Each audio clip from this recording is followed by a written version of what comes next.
Hello, everybody. I've got two questions for you. First one, how do you start your tunes? Do you start with drums? Do you start with a melody? Do you start with a chord progression? Do you start with a sample? And my second question for you is how far into your tune do you have to get in order for ideas to start coming to you? Does it need to be a main section is coming together? Does it a full drum groove? Is it all that? Because those are going to be the things that we're going to be talking about today. And although it does not matter where you start, I'm going to attempt to show you some ways to take those same approaches that you have and spin and elaborate on them. So, composition.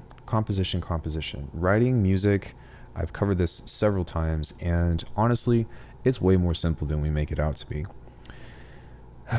Man. Okay, so raise your hand if you have, and just let me know in the comments or something, but raise your hand if you have been that kind of person to start a drum beat and you get everything going. You're like, man, these drums are sounding sick. And once you get to a certain point, you're like, it's time to move on to the next thing. You kind of just are like, now what? And 9 times out of 10, two things happen. You either start working on and trying out basses and start trying to audition things. You start just throwing stuff at the wall and hopefully, making something stick. Or you write some kind of rhythmic piece that starts to go along with those drums. Now, in the reverse way, raise your hand if you start with a chord progression and you are now adding tracks this way to where you're harmonizing with that chord progression. You are taking something that is consistent and adding something that could be rhythmic, something that could be tonal, or something that could be texture-wise. See, these two things in tandem kind of create this dichotomy of melody and tonal versus percussive and rhythmic. And even though they can exist in the same space, I often feel that because we start with one, we tend to lean towards like one or the other, and sometimes that gets us stuck. So my proposition to fixing that actually came from a lesson earlier today of somebody asking me how do they get into more complex compositions, something along the lines of Cohen sound or echo, or things that have all of these moving parts. This is just one approach or just a few ideas, and this is not the right way how to do it, but I do want to try to get you to be like, I didn't think of that before. So again, grab a drink. We've got a lot to talk about, and please just sit with me as long as you can. Try not to skim through the video because I'm not here to waste your time. Something that I relate to them is that most of the time whenever we start a track, we tend to go for the main section, right? But within that, if we are starting to build one single piece of the puzzle, then that means that our main section has to be connected to the intro, has to be connected to the outro, has to be connected to the bridge, then the outro and stuff. If you look at what I'm looking at right now, this is something that I've already kind of gone and done, but I've actually got a chord progression on the intro. I've taken one chord out of that and moved that into the main section, created a new progression for the bridge, created something different on the second section, and then on the outro I moved it out of the way but had some kind of finisher. So I'm going to propose this idea that I'm not claiming to be my own, but I'm going to call it the 1-3-5, and that doesn't have anything to do with chords, but it has something to do with the section of your tune. This is different from beat writing. This is something when it comes into a full-blown composition. The most common song structure that I use within this kind of stuff is intro, main section, bridge, second section, outro. There's builds and all that stuff in between that usually falls within this, but for the sake, first part, second part, third, fourth, fifth, right? 5-part structure. What's really interesting about this is I'm going to, propose the idea, especially if you're trying to write these crazy, diverse, moving parts, that you focus on creating an actual composition. Piano, chord progression, melodies, could be tonal or atonal, rhythmic, whatever, but something that has a specific kind of theme. If you do that and you don't worry about the bass part, you take out the bass part for now, but you build an intro, you figure out how this intro leads into the second part, how it leads into, the third part, how it leads into the fifth part, then what you end up with is filling in the gaps. Now, the next question that comes into play is, well, Alckemy, how do I write a main section? but the answer is already lying within the material that you've created. So what I've got here is a chord progression and melodies and stuff, and I could play this stupid thing, but it sounds like this.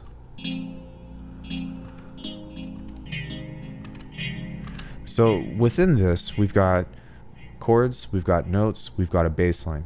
So what you could essentially do, this is written in C, I believe, is take a single note from this and make something as incredibly simple as taking a chord from your first section, taking a bass that is literally just in C, and making something that sounds very simple, kind of like this.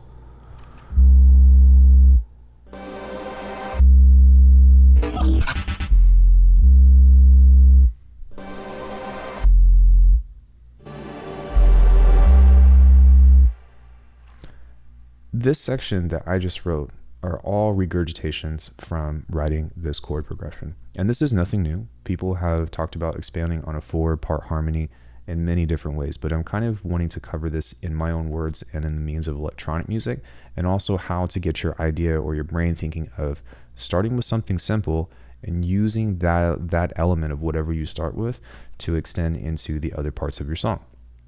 Consider this. You've got one jigsaw puzzle. Let's say that's your main section. You start like that, right? Is it easier to guess the picture if you've only got one piece of the puzzle, or if you've got 3/4 or 3/5 rather of the puzzle piece finished?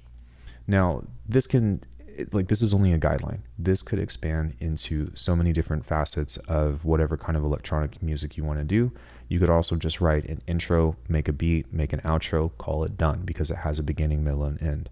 But when it comes into using this and borrowing a single concept to expand into another concept, that's where the elaboration comes in on what we're trying to do.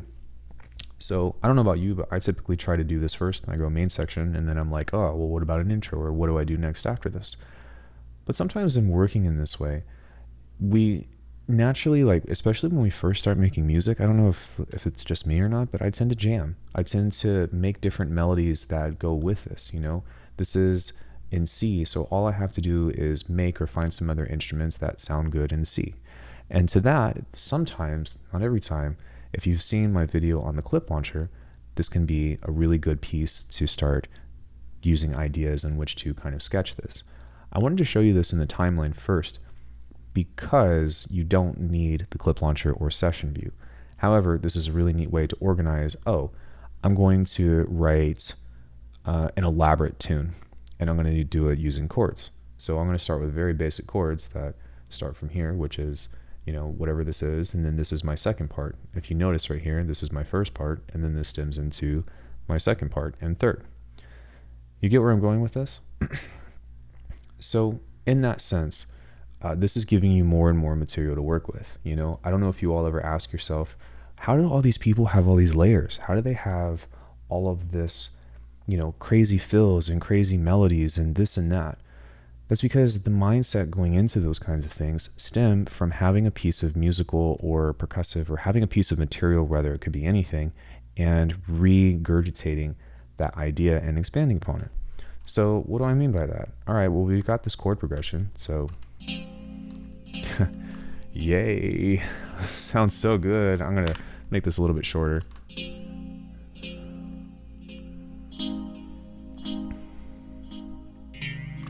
Cool, sounds great. So what happens if I do this? So I've got the same chord progression now, and I've got this in audio. We can save that. Take the same chord progression, change the patch. So maybe instead of using this silly little thing, I'm just going to use a piano from Scalar.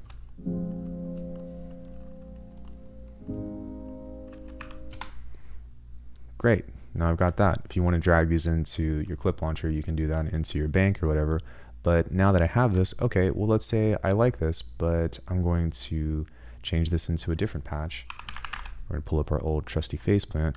I've got aeuturnum 6 out, by the way, which you should totally check out because it's going to be sick. It is sick. It's already out. We can pull up something from there, musical elements. Maybe I want to do the flow tree pad, and now I can create a lush pad.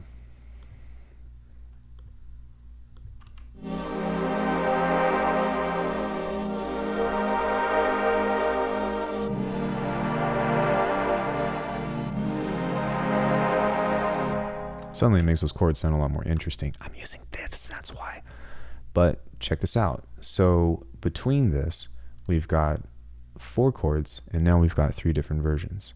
Don't get me started on cutting this up and finding different variations and stuff. But to make a point, we can change this into something very simple, perhaps like a sine wave, and use this while turning on some kind of, I don't know, arpeggiator.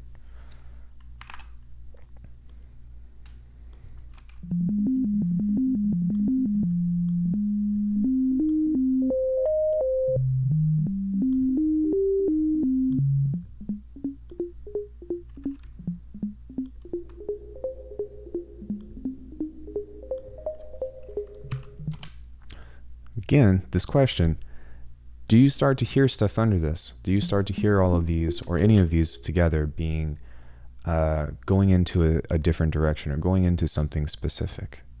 That's kind of the point of what it is that you're trying to do, is you're using something to, and this is right now is just the melodic example, but you're using this to create a jump off point to where you start hearing more stuff. Sometimes it's a melody. In this case, this isn't a chord progression. It's become a melody because it's an arpeggiator, but it is starting to shape into having these different parts to where you can have an IDM thing, you can do a chill hip hop, you can do things that start to fit into the aesthetic that you're going for. So that's the second part that I want to talk about with this, is once you have your material, you need to start fitting it into the aesthetic that you have.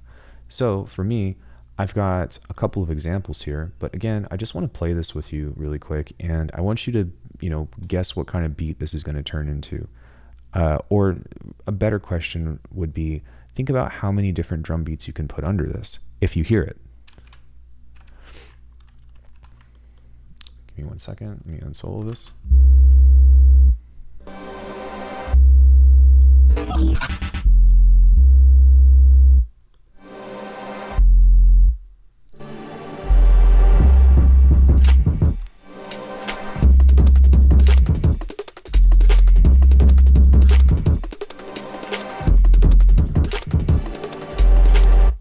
So that's one context.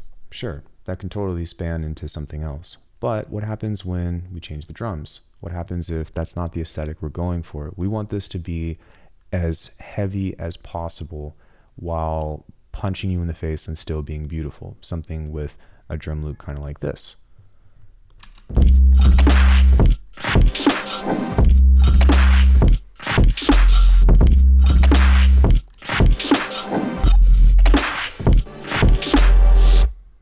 Did you notice anything? It sounded kind of good, but part of what we have to take into consideration is that these drums are so full and eating all of our headroom to the point to where it makes it more difficult for everything else to breathe over it. So once you get into this thing, you start looking at why certain things work together and why certain things don't. And that becomes into a couple of things, but the core of it is your relationship between the elements that you have. This is something that Cage and Zane Wolf has taught me, especially with working with halftime drums, kind of like this. But if you listen to these drums, they're pretty much eating up all the headroom.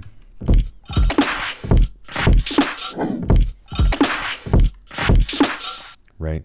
Sorry, my partner's asleep, so I'm going to try not to wake her up. So in saying that, you have 2 options. You either play nicely or you take turns. And what that comes down into whenever you are doing stuff like this is either fitting a way to where these are creating a stronger relationship with each other, or you are making space, which might even be more important, for everything to fit in general. So I don't have any side chaining on this, which I totally should be side chaining this, but you'll see that when the bass and the kick play together,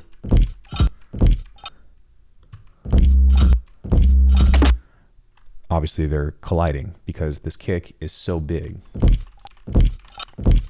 So that gets into why certain genres cater towards EQing or having certain specific aspects of their drums, and also to why some genres are more simple than the other. It's giving you a reason, or a clue rather, about not what to do, but more so about why certain things fit well with each other and why they don't. So you want to start asking yourself, how can I start to make this fit within the drums or fit within the world that I'm trying these 2 pieces together? And suddenly you start seeing this theme that I'm talking about, because on this level, with making these elements blend on a grander scale, we're talking about the same thing here of how do I make this get to here, and how do I make them connect to where they both make sense. I know that this is kind of like but just bear with me, okay? So in changing this, I've kind of already done some things. As I was teaching this lesson, we're kind of backtracking a bit, but before I had this kind of going over the kick and snare, and I was talking about this overlapping and not doing these automations as you can see here, but it's a little bit better now that I've created some space. But even still, you have to figure out a way for this bass to, and it's just a sine wave or distorted sine wave or whatever, but make this bass play nicely with these drums if that's what you're going for. You don't want them to compete. And I'm not talking necessarily about a mixing thing. I'm talking about the intention of what you're trying to do as far as making stuff work together.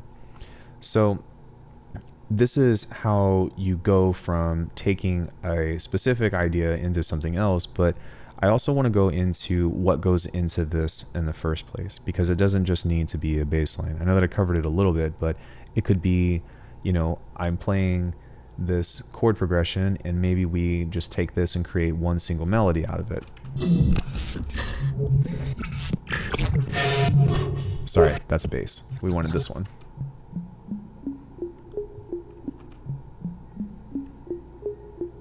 Now this is straight, and that might not be conducive towards the drum beat that we have. So if we were to go into this and use the global groove, then we might be able to change this into something that is a little bit more late. So I can go into the play, and I can go into the shuffle and the accent and just try to mess with this and destroy this into a means of being super off.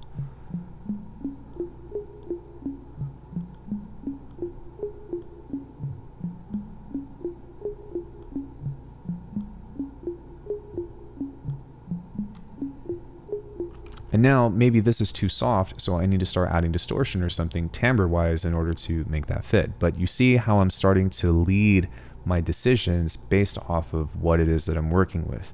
I'm not looking for what to put in here anymore. I'm looking for instead a different problem to solve of how do I make what I have work within this. And you could always start with something. You could just like throw a melody down and go for it or whatever and make those choices. But it becomes a little bit more important and a little bit easier to work with because you've got other things outside of one single musical element to support everything else. What do I mean by that? Well, we've got this chord progression. We've got this, thing that we've already bounced out. We've got different chords over here. I could take something like this and start to pick apart different aspects like I've done here in different sections that are all relative towards maybe things that we've heard in the intro that are familiar. It's a lot easier for us to draw these sounds. It's a lot easier for us to resample these sounds with slightly different effects. For example, we've got this really pretty pad that I bounced out. Well, what happens when I want to, change the last bar of 8 bars or whatever and throw some kind of bit crusher on here?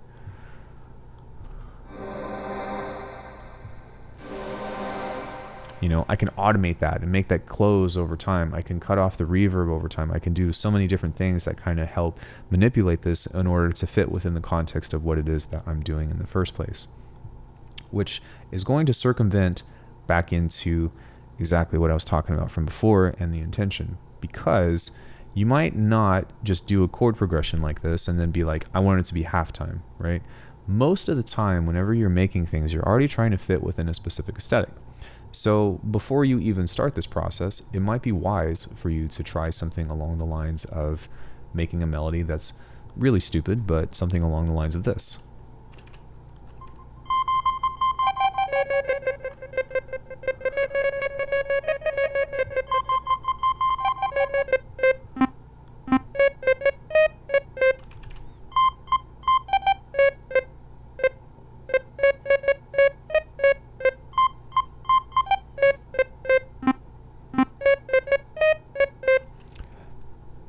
Could you imagine what kind of drum beat might go over that?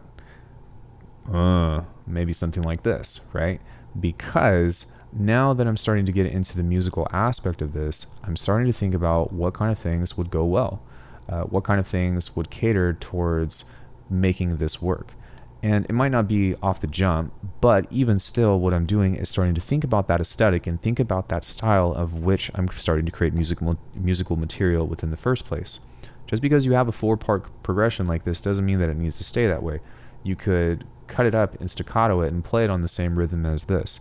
You can elaborate more or reshape or re-express the same notations, and that's the beautiful thing behind MIDI, which was the first video that I had initially planned, but I think that this alludes to a much bigger and grandiose scale. But do you see what I'm saying? So now that you have this, if you hear something behind this, you might want to start building your beat around that. If you have a beat already, then maybe you want to start building something that's rhythmic towards the beat that you have. But once you have this and all of these are kind of put together and you run out of options, take one idea and start to do the exact same thing as you would do with starting from scratch, you know? So for example, I've got this little melody thing right here. Well, what happens when I want to change up the melody? What happens when I want to play it at a different octave? Or what happens if I want to change the actual sound itself? Or maybe this is my intro and I just take this little piece of this and use this as my main riff. You know, maybe I might want to move it around. So for example, I might want to place this on this beat. Boom.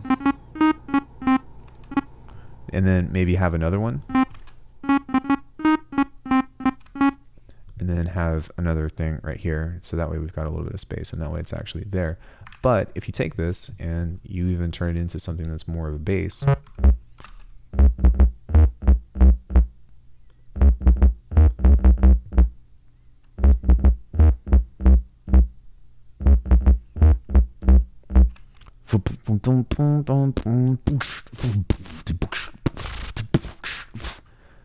Suddenly things start to come together. And when it comes into adding all of those other elements and stuff, you've got this whole bank of sounds or whole thing of, you know, of a drum, not drum kit, but of a sound bank that you've collected. You know, the same thing could be said for something that you're doing when you're bouncing out different stuff like this, right? You've got these little basses or whatever that are, you know, I think this is in B now, but if I were to arm this and play this, this is soloed.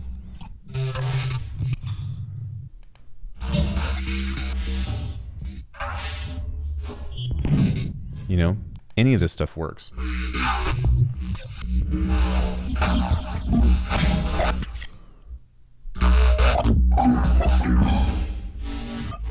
aeuturnum 6, Alckemy.com. So let's say you got rolling sampler on this, which you can go watch the video, my review on it, but you can take out any of this stuff and be like, oh, okay, well, now what I'm going to do is take a little piece of this as a fill and start to work on a bass line without the drums, because I already know what kind of drums I want to put under this. I can use that imagination or that cultivation. You can just take a piece of time here and use it as a dummy clip and skim through whatever it is that you've put down here into something that works.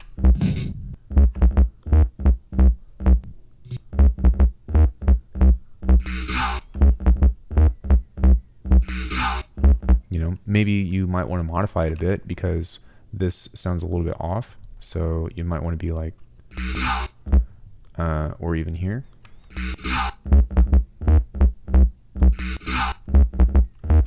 But look, you've created a riff. And now that you've got this riff, what happens when you take this same idea of a riff, as stupid as this MIDI thing is, and you start creating some kind of much more elaborate sound over it, or you harmonize with it, or you add an octave to it, or you change the octave. You get what I'm saying? So I'm trying to basically give you the idea of how to musically start from something and expand on it and use that to not only resample and not only harmonize and all this other stuff, but start thinking internally of, you've got a piece of material and it becomes a world of infinite possibilities that all you have to do is keep making stuff, keep moving with it. You don't need to go preset surf. You don't need to be like, no. You need to take what you already have and start to practice imagining what else can go with it. So I know that this was a pretty ambiguous video, and this doesn't quite cover everything that I wanted to say, or everything that I taught rather within it. I think that there's a few points that I actually skimmed over or didn't, or I'm forgetting.